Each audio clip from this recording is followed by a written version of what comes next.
Amar o perdido deixa confundido este coração. Nada pode o ouvido contra o sem sentido apelo do não.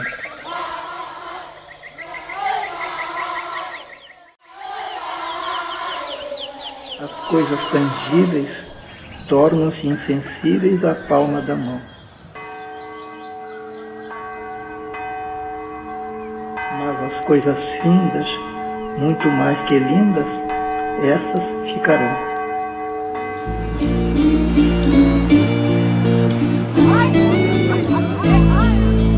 Boi, boi, boi, boi do Piauí, pega este menino que não quer dormir.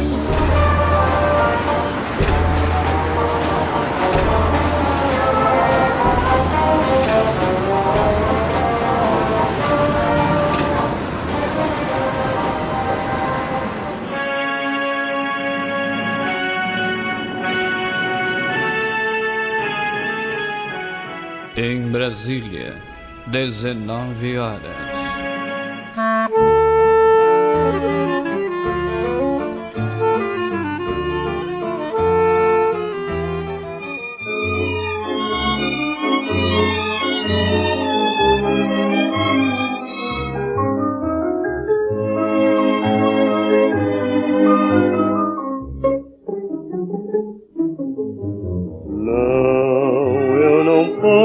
Lembrar que te amei.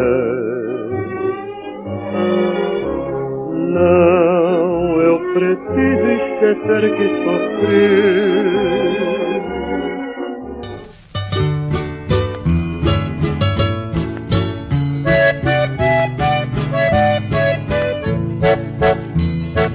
Para você é um grande dia, nós viemos festejar também, juntamente com sua família.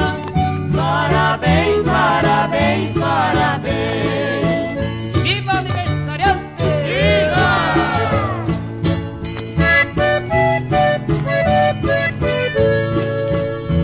Uma festa de grande amizade, dos amigos que lhe querem bem. A você muita felicidade. Parabéns, parabéns, parabéns.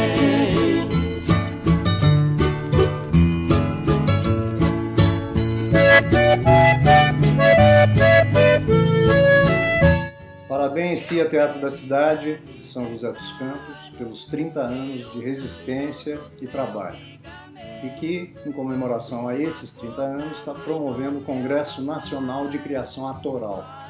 Eu quero agradecer imensamente ao amigo Cláudio Mendel e ao Centro de Artes Cênicas Valmor Chagas pelo convite para participar ao lado de tanta gente que eu considero importantíssima para a arte e para o pensamento contemporâneo no Brasil, com a palestra Memória Musical na Criação Artística. Eu já quero fazer uma observação e ampliar um pouco, transformando essa palestra em memória sonora e musical. E, além disso, considerar, ao invés de palestra, uma reflexão sobre esse tema.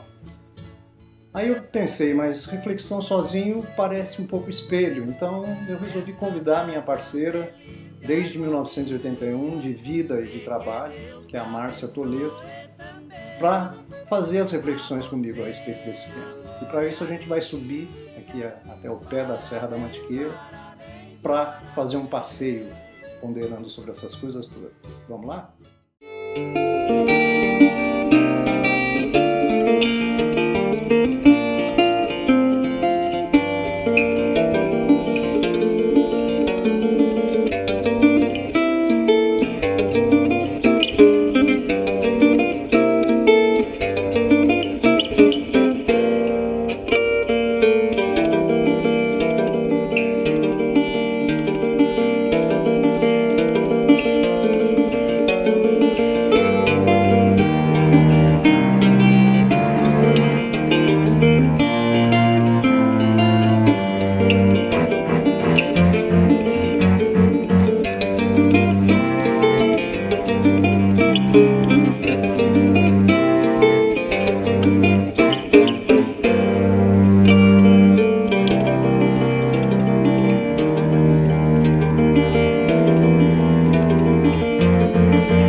as formações que eu dei, Beto, eu ficava impressionado, porque a hora que eu apresentava a caixinha de música, primeiro que elas achavam a coisa mais fascinante. Quando eu Que falava, é repertório. quando eu falava que eu tinha ali mais de 200 músicas, que eu canto de memória, eu falava, e eu tenho certeza que dessas 200, muitas vocês conhecem, portanto é um trabalho apenas né, de você focar e fazer, demora um tempo, não precisa ser uma coisa imediata, mas vai fazendo disso uma coleção, né, de canções. E aí eu falava, então fala um número, né, a gente faz essa brincadeira aqui, fala um número, 4, aí eu cantava, então quem conhece essa música? No meio da floresta morava uma coruja. Em noites de lua ouviam-se seus gritos. Tuiu, tuiu, tui, tui, tui, tu. Tuiu, tuiu, tui, tui, tui, tu. No meio da floresta morava uma coruja. Em noites de lua ouviam-se seus gritos. Tuiu, tuiu, tui, tui, tui, tu. Tuiu, tuiu, mas será que na floresta só tem coruja? Qual outro animal que a gente pode chamar na floresta, hein? Lobo. Lobo? Vamos chamar o lobo? 1, 2, 3. No meio da floresta morava um lobo. Em noites de lua ouviam-se seus gritos. Nossa, que gordinho,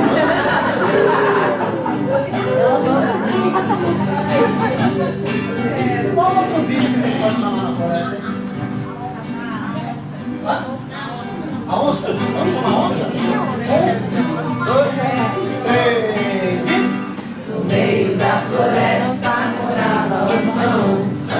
Em noites de lua ouvia-se seus gritos.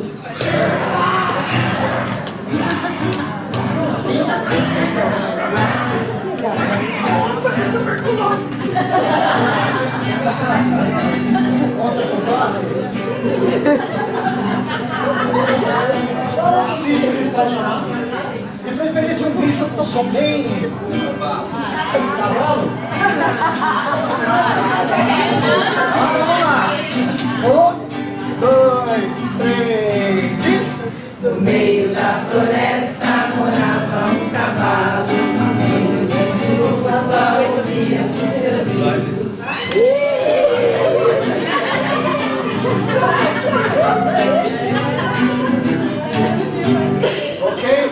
Isso que eu penso que esse trabalho é tão significativo, é que as pessoas estão ficando sem memória. Esse é o grande problema. Mas eu acho que esse é o foco do congresso. Eu ficava impressionada, às vezes, com canção que eu achava assim, que era corriqueira, e você vai 3, 4 levantando. Eu acho até, Márcia, que 50, o tema proposto, no caso da palestra, no caso do congresso, que o tema proposto pelo Cláudio, eu acho que foi por ele que foi proposto, tem a ver com essa intenção, de chamar atenção para a questão da memória. Quer dizer, quem é você e que memória você tem da música no teatro, no caso específico da proposta. E eu ampliaria sons e música, né? A criança de hoje pode ser o ator. Eu acho daqui assim, 20 que anos. esses 30 anos de carreira, eu trabalhei com as crianças, arte para mim sempre foi o caminho condutor do processo de ensino-aprendizagem.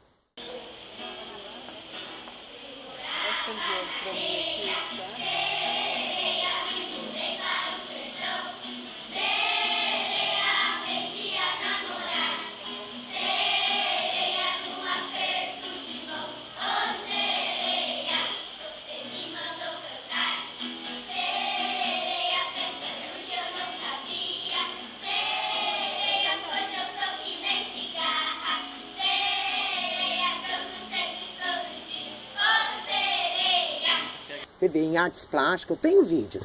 Eu sempre tive uma preocupação que fosse aprendizagem significativa e que ampliasse o repertório da criança.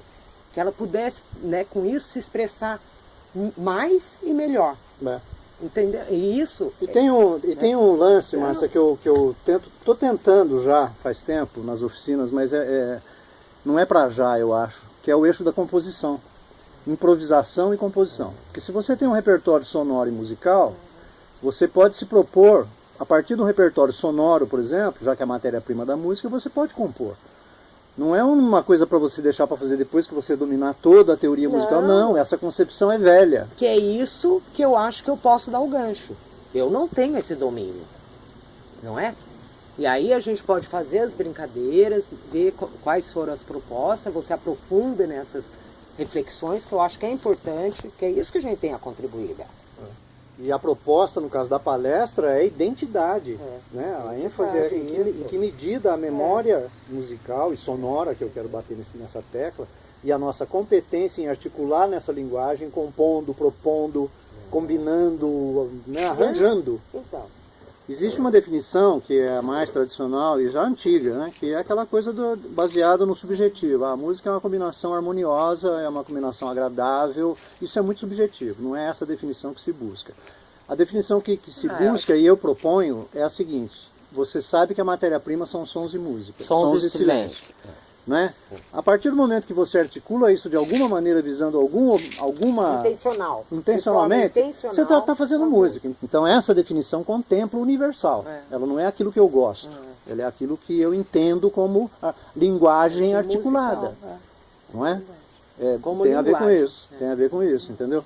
Eu acho isso também. Então, por isso que eu estou falando, eu acho que não é contrapor.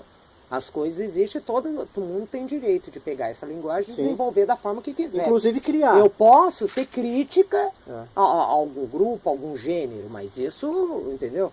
Então não quero lidar com a questão de contrapor. E no caso, né, quando eu falo em composição, é a minha vontade de despertar no outro, né, no ator no caso, a articulação deliberada da matéria-prima. Então, isso aqui já podia estar sendo gravado. Você acha que não está? Não acredito. Só que agora eu falo que tá, você vai fazer tipo. Não vou, mas... por que você acha? Porque gravação é uma merda, mas a moçada fala assim, acendeu a luz vermelha, trava. Então tem que lidar com naturalidade com isso também. Ou seja, eu vou desligar isso aqui, vou parar de gravar. Pronto, parei. Porque agora realmente... Agora eu vou pensar 10 vezes antes de falar. Então eu vou dar o pause. Como é que aperta o pause?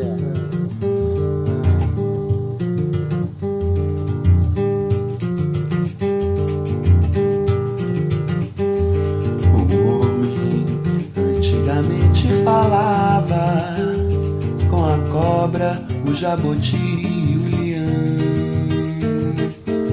Olha o macaco. Agora, a título de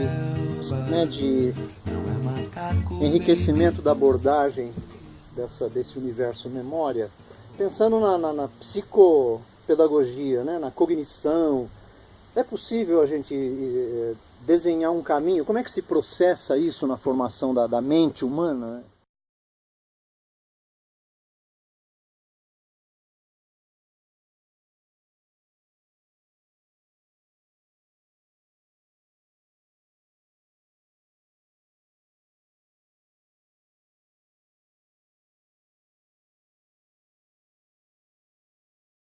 Agora, o que eu sei é que a memória é uma coisa a ser desenvolvida. E preservada. Exatamente, e ela começa lá na infância. Por isso que eu estou dizendo da questão da memorização. Eu acho que ela é super importante no processo de aprendizagem. Eu, por exemplo, Beto, lembro, e eu fico impressionada com isso, de poemas, poesias, que eu aprendi no 2º ano, quando eu fui aluna da minha mãe. Porque minha mãe trabalhava muito isso, né, naquele livro dela. Mas isso não tem a ver com as quadrinhas? Então, eu falo um monte de quadrinha que eu tenho decorado, tenho poesias, tenho música. Isso cria um repertório para você poder fazer uma gestão de sala de aula, de propor atividades, que é assim, fundamental. E tem uma função na formação, Márcia, que é a questão do ritmo, que é a questão do pulso, a questão da composição. E a composição, ela quando você trabalha com música, principalmente com as crianças, ela vem acompanhada de movimento, de expressão teatral, facial, interpretação. Então, é um conjunto de elementos. Por isso que eu falei que é artes em geral, que é o condutor. Porque são N possibilidades, recursos que você utiliza para a criança memorizar.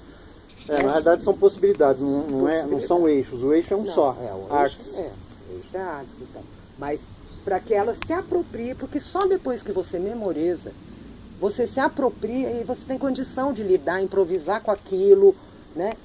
Mas, e essa caixinha de música que eu trabalhava, eu achava muito bacana por causa disso. Eu escolhi ali 30 músicas, parece que é muito, né? Mas para você trabalhar 6 meses, às vezes 1 ano naquele projeto, as 10 mais, né? Mas por quê? Porque a criança tem que se apropriar, ela tem que brincar, ela tem que vivenciar com várias jeitos, com bandinha, com isso. Aí ela se apropria de tal forma, né, que eu acho que dificilmente ela esquecerá. Eu penso isso, né? E trabalho porque acredito nisso, que essas vivências, se elas forem significativas, enriquecedoras, a criança vai levar com ela a vida fora, né? Mesmo que no inconsciente. Mesmo que no inconsciente. Vai ser um repertório que a hora que ela tiver que buscar a sua memória, aí sim, né? Adultos buscando, resgatando as suas memórias de paisagem sonora, de mundo, tudo isso, né, de uma forma ou de outra está dentro, já exatamente, já está apropriado. Porque a memória tem a ver com o corpo também.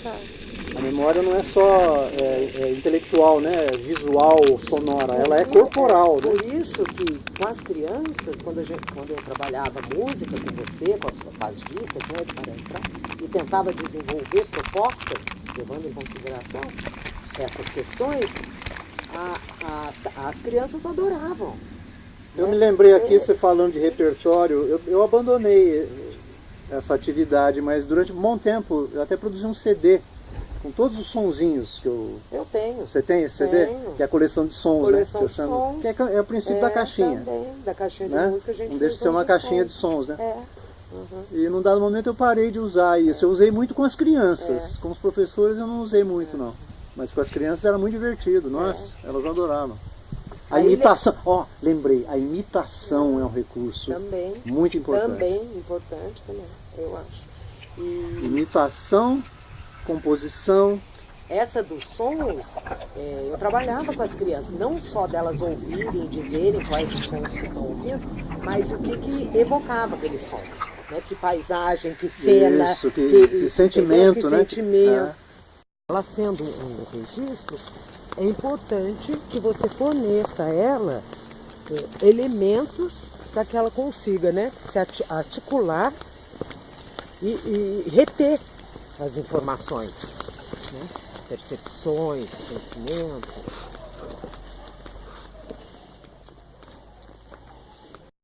Então, eu acho que nesse sentido é que a gente pode desenvolver as atividades e... Uma outra coisa também que eu não abordei, que eu me lembre, é a preponderância. No mundo moderno, a preponderância é o visual, né? O auditivo também, mas me parece que a memória, o apelo é assim, preponderantemente visual. Sonoro passa meio desapercebido. Então, conscientização sobre os ambientes, das paisagens, eu acho que é um dado interessante, que é o que o Schaffer fala, para você construir um mundo sonoro mais saudável. Tá, isso que eu acho que o sonoro, na verdade, hoje ele é a pressão de fundo, né? E é, no caso das cidades, uma pressão forte. Uma pressão muito forte. Por isso então, que... Não é que você não seja sujeito, né, a esse elemento, porém, ele não é tão...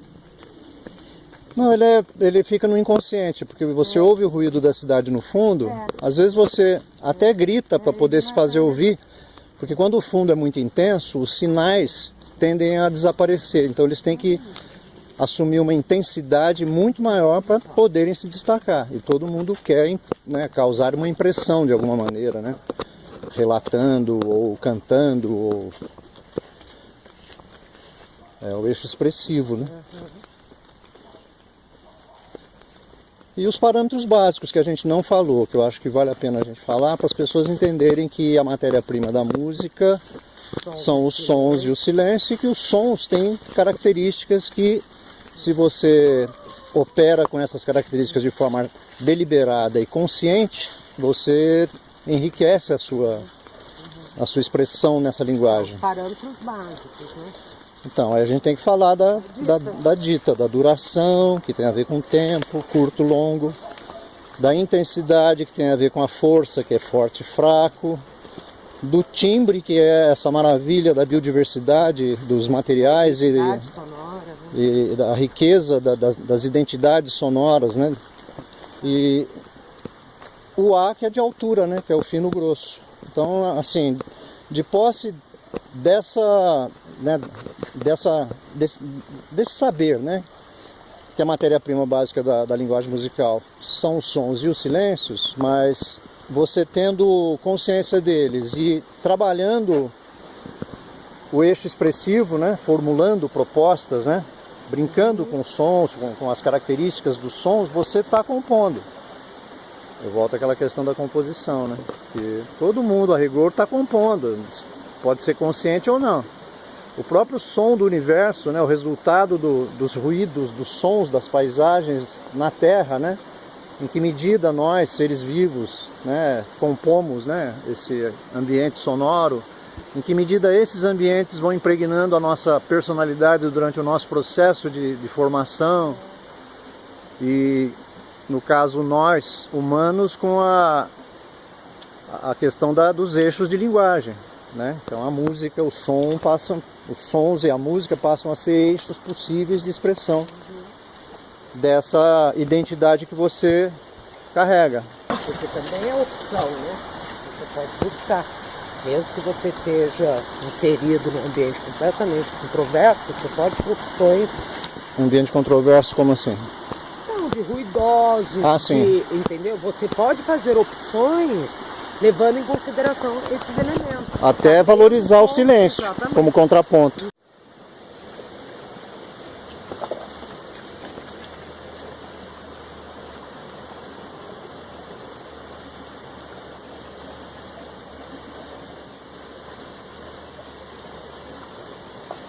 Mas então, voltando a lembrar do inconsciente coletivo também nessa reflexão, né? Quer dizer... porque se a memória é um registro mental, né, que se acumula durante toda a sua vivência, né, com as suas experiências, com as suas jornadas, eu acho você que ainda carrega a sua herança, né? A herança cultural que você está inserido. Tem uma abordagem, não sei se é o Kodai, né, que tem aquela prática lá do Manosofa, do Tititá. Ele, se não me engano, foi ele que fez a seguinte reflexão, que tem um intervalo que é muito presente em cantigas infantis de diversas regiões, diversas culturas, né? Que é o intervalo de terça menor, que é exatamente o na, na, ne, ne. É o primeiro intervalo. Na, na. A distância de altura dessas duas notas está presente em inúmeros cantos infantis de diversas culturas. Então ele acredita que isso seja um elemento aí sim do inconsciente coletivo, entendeu? Em algum momento esse intervalo ele está presente e perpassa culturas, talvez gerações. Não sei se seria um exagero falar num DNA sonoro, né? Mas quem sabe?